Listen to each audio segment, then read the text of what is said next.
it was a good friend of his, basically approached us and said, hey, I think Dustin has a drug problem. And being Dustin, being an athlete, it really kind of surprised us. And I said, well, why would you say that? And he said, well, last night when I got up, I found a spoon and,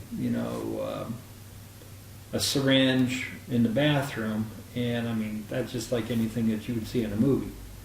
And so we got him here at the house and told him what we knew, and he got very upset, saying that it was a lie, that it wasn't true, and that if he ever found out who told us, he would basically kick their ass, is what he said. He stormed out of the house, and I didn't see him for a couple of weeks.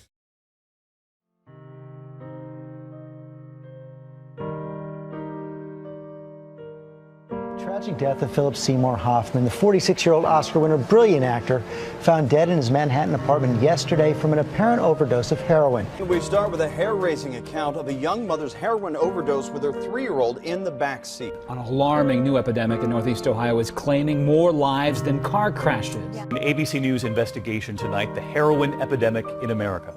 Tonight, this number, 129 people die every day in this country from a drug overdose. You and I are going on a difficult journey. The statistics alone are alarming. The number of heroin users has nearly doubled in just the past 3 years.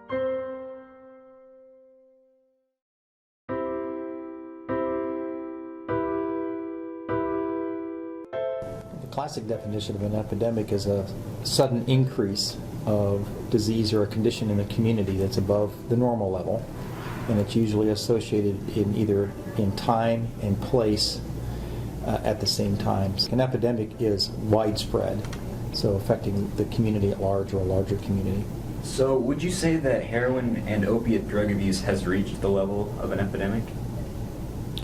Oh, for sure. I mean, over the last year or so, you've seen that sudden rise in the number of cases, of overdose cases within the community. So certainly that would meet anybody's definition for an epidemic.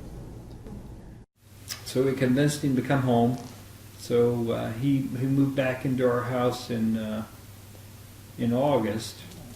My wife, being a nurse, she started to look around to see if she could find him someplace to go, and everywhere that we went that she inquired at, couldn't see him because they were just absolutely full. They were, backed up, and they said we can see him in 6 weeks, or, here's a guy that wanted help now, and we couldn't find any place to put him. So we finally did find a place, and they said we can see him in, 6 weeks or whatever, which would have put him right at the end of September. So we watched him, we controlled him, we did everything we could. We limited his coming and going and really tried to control everything, but he was still very much of an active user, which I didn't know until after the fact.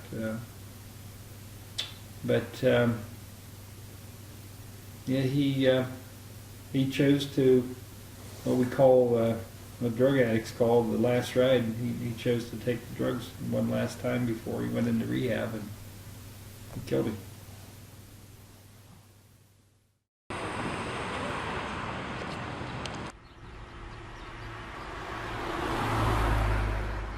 Yeah, I think right now heroin is the most devastating and seductive drug there is.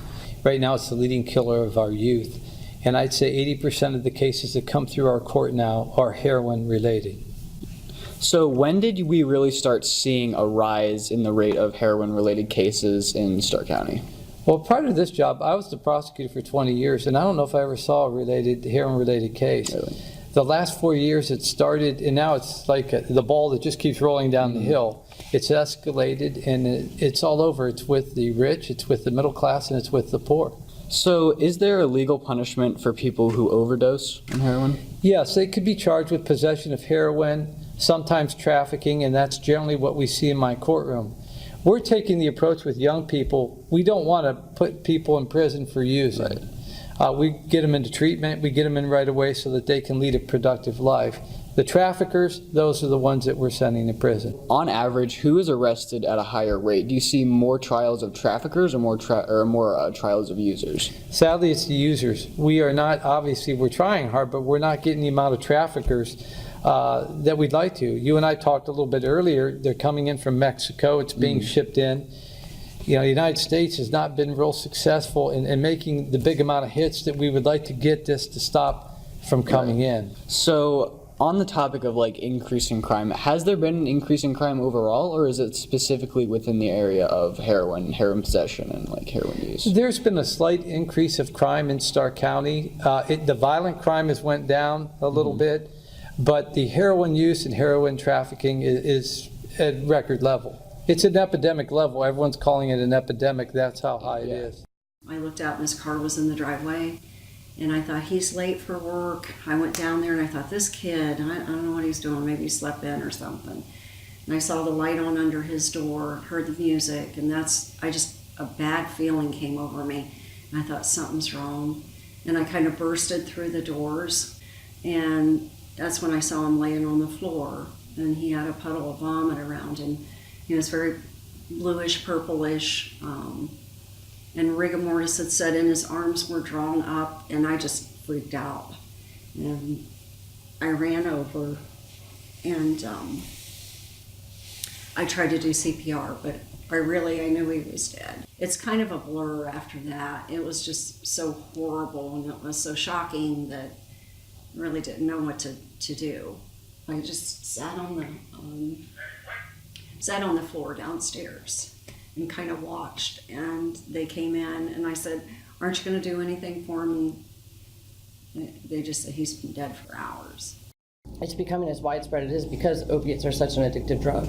I don't think that initially when we started prescribing opiates that we understood really what the addictive properties were or how addictive they could be.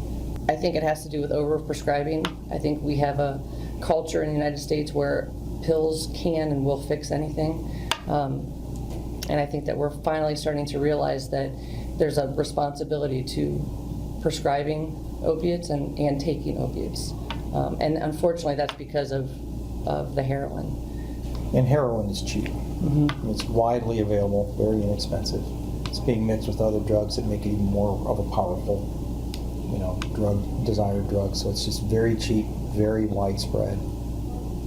It is the drug of choice now.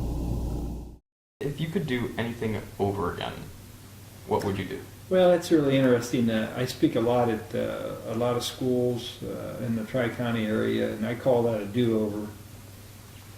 If I had to do over again, during the course of us trying to get into rehab, no one ever told me that, because this is my first experience with an addict, that no one in my family ever had taken drugs or was, addicted to drugs, so we were the very first. But in our process, no one ever said to us that you have to watch him, that you have to be with him, you have to just really not let him out of your sight prior to going into rehab. If they would have said that to me, I would have, the weekend before, unannounced to him, I would have packed a bag for him, and he and I would have probably headed to a hotel to where I could have physically been in the same room with him, and so where he wouldn't have had a chance to take the drugs, to take the heroin. As it was, after his death, we found out that he was able to get up to Akron on a Thursday. He was supposed to be at work, and he didn't go to work. He had somebody filling for him. He went up to Akron, he got his drugs, brought him back here, had him in our home, and was planning all along to take his drugs. And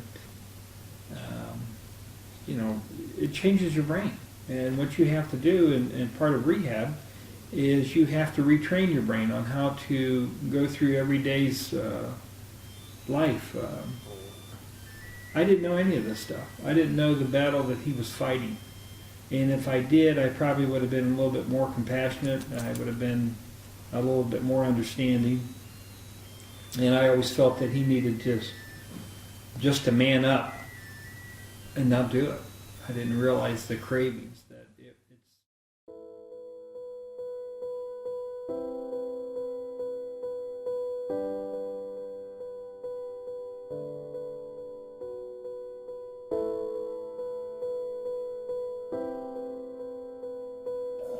Warriors Project is a grassroots movement, a band of brothers and sisters. One of our goals is to not only to eradicate the stigma of addiction, but to come together as a community, to raise awareness in our community, and to be a voice in our community. Our goal is to become a family. You'll hear "I love you" a lot at the Warriors Project. You'll hear family a lot when you're at the Warriors Project.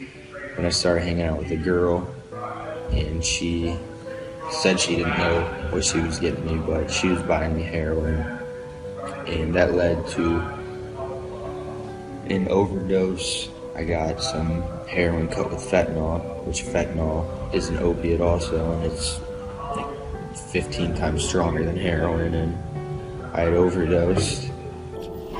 A little bit about my history. I was an exceptional athlete in high school.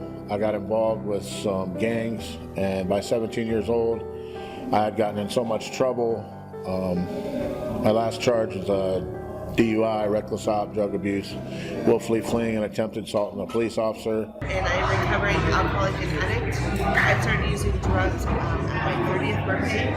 Within 8 months, it had taken my entire life, my son, my home, my husband, my career. Being out using for about 6 years until I was in and out of rehab for about 5 years. Until one day I woke up on the concrete floor, homeless, living in my car, and I decided that I needed to make a change. I started on my road to recovery that day.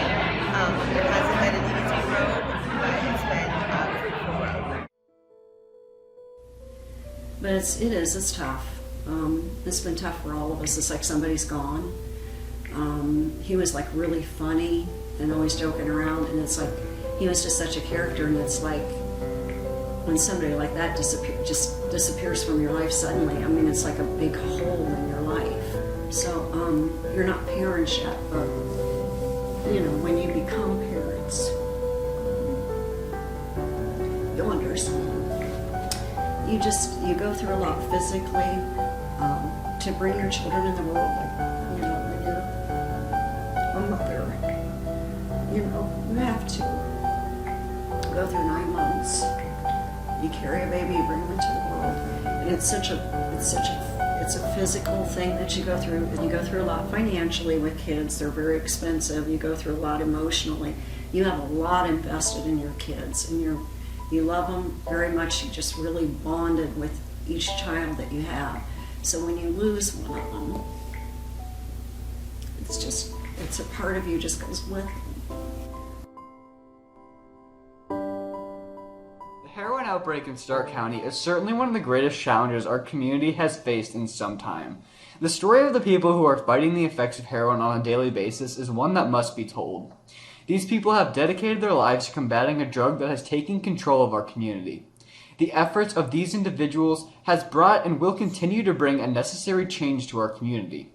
Together, through our own actions, we can each be mechanisms of change and bring an end to the heroin epidemic in Stark County.